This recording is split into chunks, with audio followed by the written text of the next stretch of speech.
he painted this dark landscape of circumstance in this country now, and then a promise to fix it all, basically. And he wasn't timid about his promises. He didn't generalize them. He didn't. Do you think America is done hearing about investigations into Hillary Clinton? I just don't know. I mean, I hope so. And from my standpoint, we want to move on to the future. So I hope so. I don't know what the status of that is. I know it's a lot of very serious stuff, but I certainly hope so. Answer that question. Is the probe over of Hillary Clinton? Well, we never specifically were probing just Hillary Clinton, but we are looking at the mess that she created at the State Department. I would remind people that the State Department itself still has an open investigation. One of the things we need help from the Trump administration is to get all the documents that we need in order to come to this conclusion. State Department, the FBI, the Department of Justice, the Veterans Administration, the IRS. These are all big major agencies where we do have investigations open. They have been slow walking us, and if the bureaucracy thinks that they're just going to kind of get away with it by running out the clock and a change in administration, they've got another thing coming from at least the House of Representatives. So we can accelerate this process by getting an administration to give us the documents. The probe is not over then, or probes as you describe them then. Yeah. Yeah, look, it's about justice. It's not about any one particular person.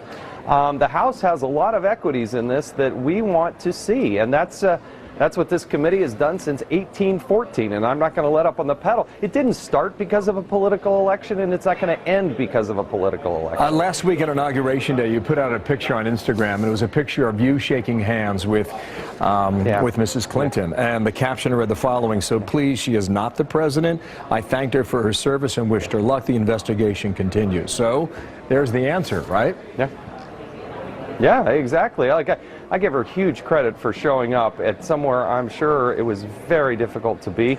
I did thank her for her service. I did wish her the best of luck, but that doesn't mean the investigation's over just because Donald J. Trump was sworn in as the President of the United States. That's just not the way it works. The investigation continues. There are still a lot of unanswered questions. The quid pro quo, the hiding of documents at the State Department that showed up in the 302, the FBI interviews.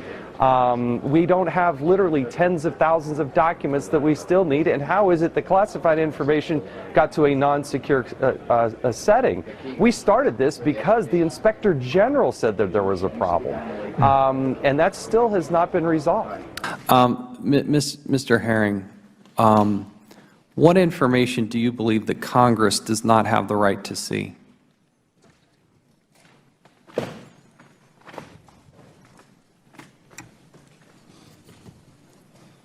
So we believe it's important for oversight committees to understand how the FBI reached our conclusion. No, wait. I'm asking you a philosophical question here. What does Congress not have the right to see?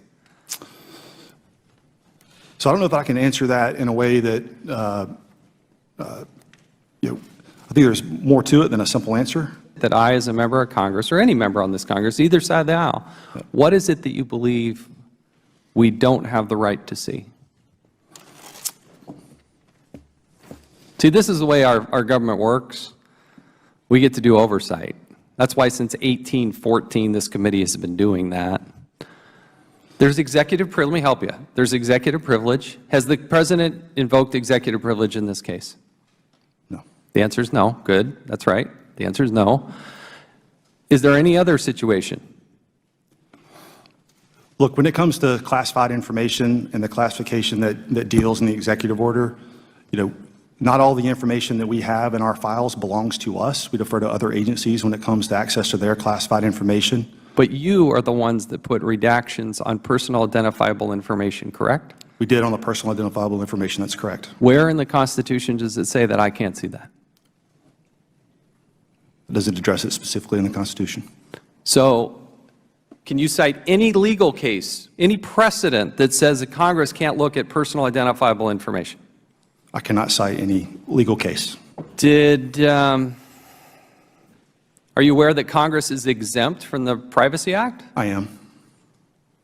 Does the FBI treat congressional document requests as FOIA requests? No. Will the FBI provide Congress all of the 302s? All of the 302s, We have one set that you've been provided already. The rest of them are coming through the FOIA process. Wait. Yep. We're not, FOIA process. You mean I got to fill out a FOIA request? You can. Not necessary. When, here's the problem. You handpicked the 302s to give to us. My understanding of discussion with staff, and I appreciate your accessibility with the staff. You've been good, and you're new, and for your first time hearing, this is a tough one, but the reality is you should give us all the 302s. So let me say this. I think that the director made principled decisions about what to say to Congress when he was here and also what to provide to Congress. As far as the Wait, where do I find that? Personally identifiable. Do we just let everybody in government decide that they're based on their own individual principles? That's what see, it's trust but verify is how it works. You don't get to decide what I get to see. I get to see it all. I was elected by some 800,000 people to come to Congress and see classified information. I was elected by my colleagues here to be the chairman of this committee. That's the way our Constitution works. Will the FBI provide to Congress the full file with no redactions of personal identifiable information? I cannot make that commitment sitting here today. Then I'm going to issue a subpoena, and I'm going to do it right now. So let's go. I've signed this subpoena. We want all the 302s, and we would like the full file. You can accept service on behalf of the FBI? Certainly. You are hereby served. We have a duty and a responsibility. You can cite no precedent, nothing in the Constitution, no legal precedent. You know this is important to us. You now have your subpoena. We would all like to see this information. I've gone past my time. You're the congressional affairs officers. It's your job to talk to Congress. And for some of you, I had to threaten to send a subpoena just to get you to appear today. We did some math. We got 70 of you sitting here. Between your compensation and your benefits package, you make more than $1 million from taxpayers. Taxpayers are paying you more than $1 million. And you won't even come talk to Congress. What do you do all day if you don't talk to Congress? That's your job. So we're going to do that today.